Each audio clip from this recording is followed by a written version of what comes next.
What's up? Welcome into your Daily Buckeye Blitz for a Sunday, September 29th, 2024. Apologies for my jacked up voice. We're battling through a little head cold here, brought on by this goddamn hurricane. So, blame that biatch Helene, Hurricane Helene. Anyway, power's back. I'm back. Feel amazing, as you can probably tell. Anyway, this is your instant reaction to the Buckeye victory from last night. Sean was at the game, so if you join us tonight at 7:30 p.m. Eastern live, we'll get his take on kind of set the scene and what he saw from his vantage point. And the real question I want to know the answer to is, what did Sean wear? Did he wear red or did he go neutral gang colors? I don't know.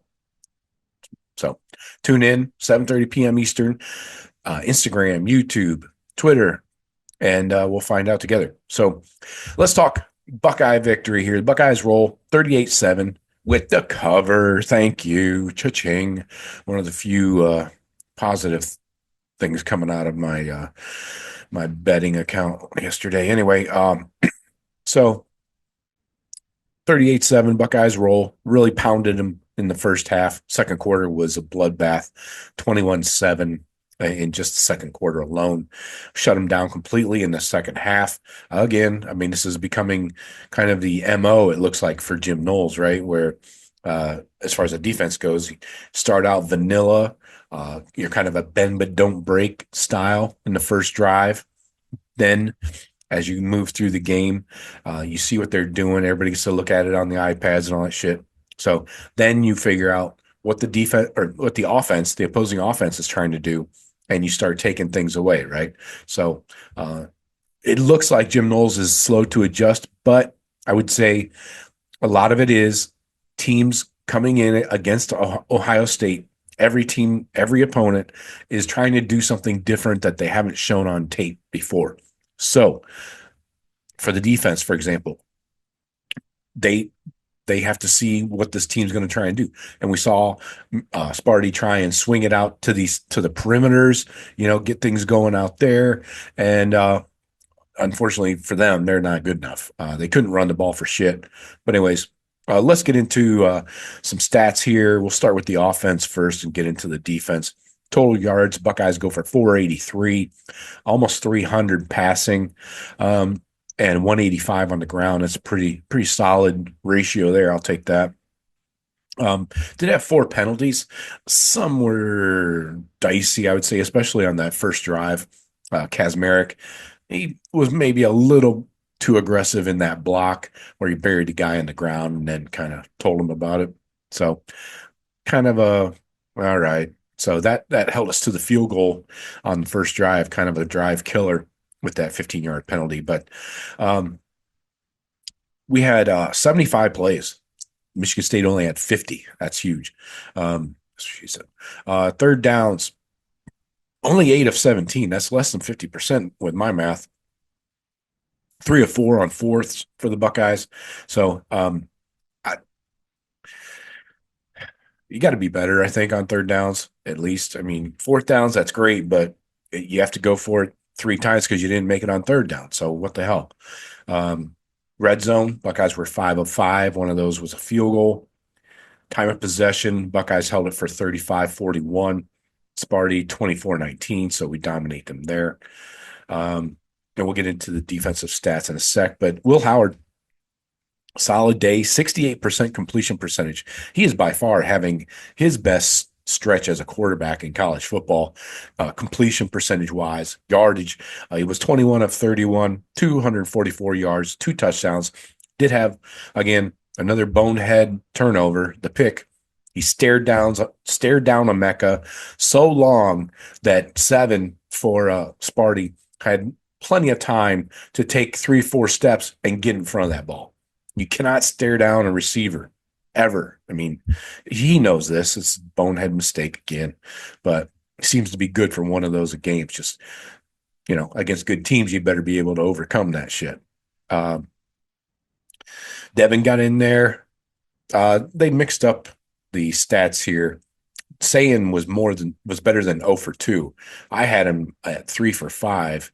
I don't know about Devin at 5 for 7 in the touch, but that that that lead pass he lasered in there to Jeremiah was probably should have had a little more loft on it, a little more touch maybe, so that Jeremiah could get under it. But Jeremiah's freaky.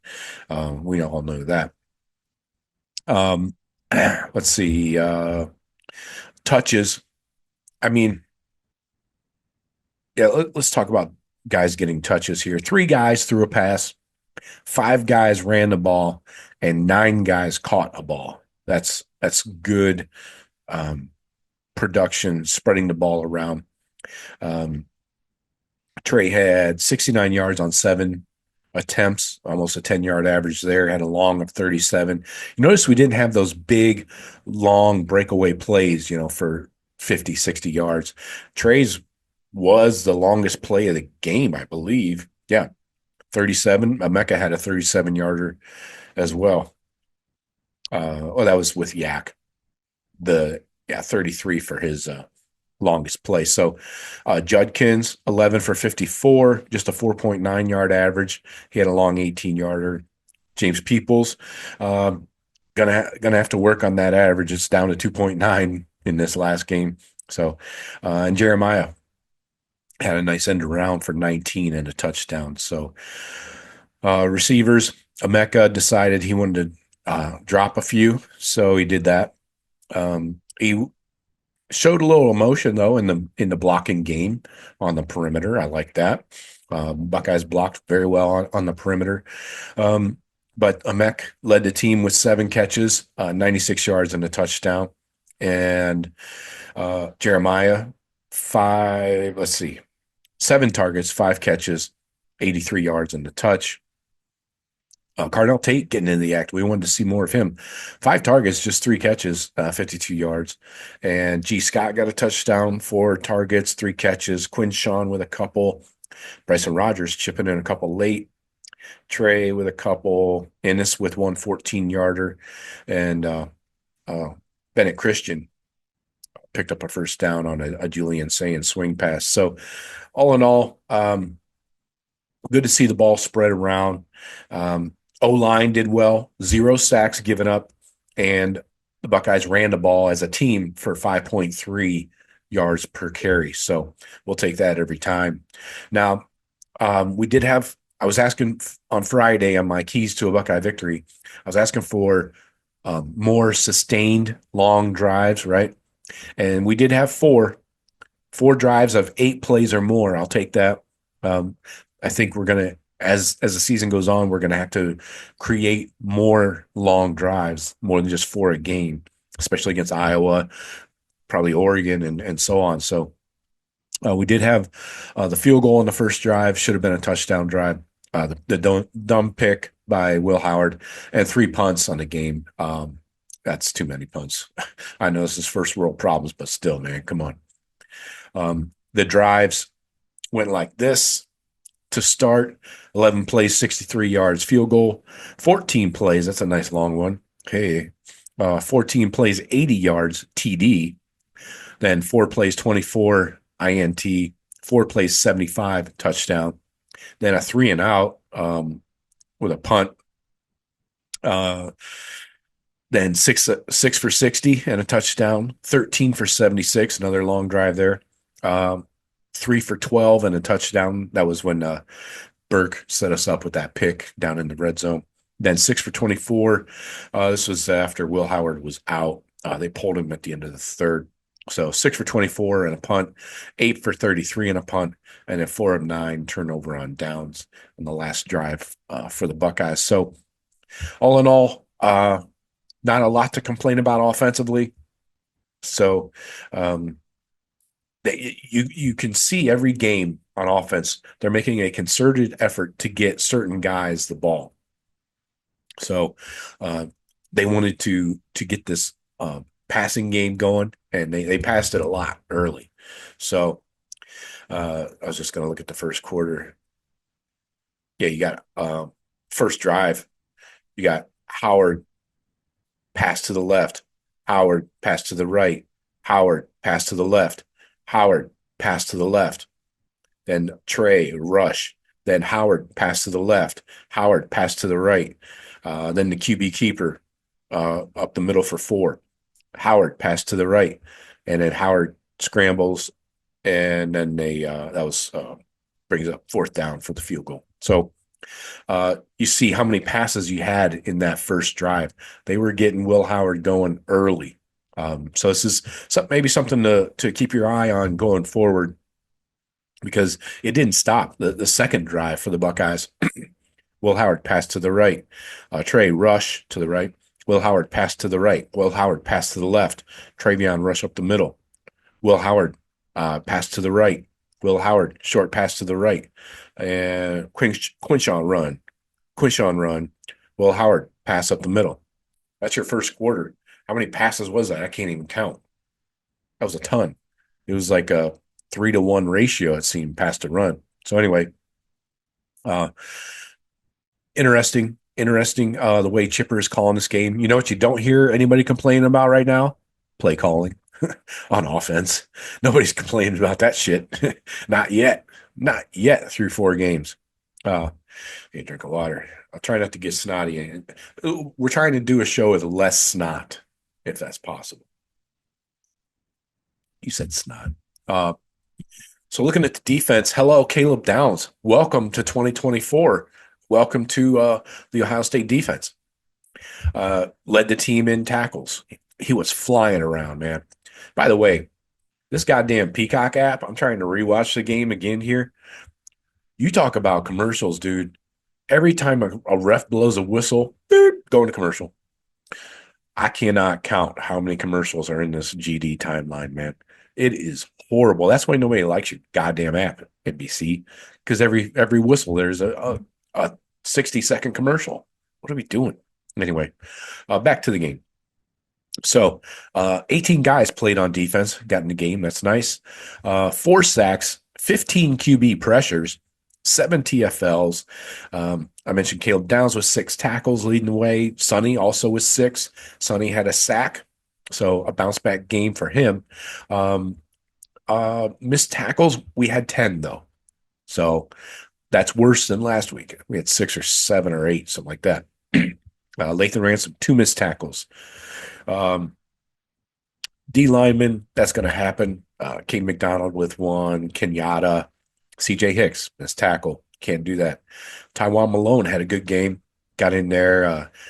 He did have a miss. Denzel, Hancock, Simon all had a miss, but we got to tighten that shit up, man. What else here on the defense? Just gave up 199 through the air and 47 rushing. So obviously we saw Aiden. They were trying to use Aiden Childs, as much as they could to move the ball downfield, and he just likes giving it to the other team. That guy, I don't know what the hell he's thinking, but way too loose with the ball. 47 yards rushing. That was on 25 attempts though. Yeah, so third downs, they were 2 of 9. Horrible. 0 for 1 on fourth. Average yards per play, the Buckeyes were 6.4. Sparty was 4.9. Yards per rush, Buckeyes were 5.3. Sparty was 1.9. That's horrific. 1 of 3 in the red zone. That was their one scoring drive. 2 fumbles lost in the pick. So, yeah, Childs, 1 touchdown, 13 of 19, 167. Their best running back was Lynch Adams, the former UMass transfer, 9 carries, 35 yards. Yeah. Let's see. IGB gave up the TD. They targeted him 5 times, gave up 69 yards and that touchdown. We're still seeing some issues with the linebackers, especially early on. I don't know why. Besides the missed tackles, it just seems like, especially in coverage, guys are not doing very well for some reason. I don't know what the deal is. Ransom had a bad day in coverage. Downs did well all across the board. It's probably his best game of the season so far. Styles in coverage is a nightmare. So he was targeted 3 times, 2 completions for 45 yards. It's way too much. 22.5 per carry, 30 yards of yak. That makes me want to yak. So LB's got to get things right. We saw Arvell in there early. Uh, let's check out his numbers. Arvell, 3 tackles. Okay. You got TFLs from Downs, Styles, Mitch Melton, JT had a sack and a TFL. Kane McDonald with a TFL. CJ Hicks got one later in the game. So uh, Ty Hamilton got one. So all in all, not a lot to complain about. Once the defense gets rolling and realizes what they want to do, this is obviously on Jim Knowles, right? So once he decides, this is what we want, how we want to try and take away what the offense is doing, they bow up and they get the stops. But uh, just looking at the drives here, you know, 7 for 55 turnover on downs, 5 for 64 fumble, 1 for 12 TD. That was the turnover, the INT that set him up. Yeah, 9 for 59 and a fumble. This is still first quarter. Oh, it's the second quarter. Yeah. Then 3 for -2 and a punt halftime. Then 5 of 6 with a punt.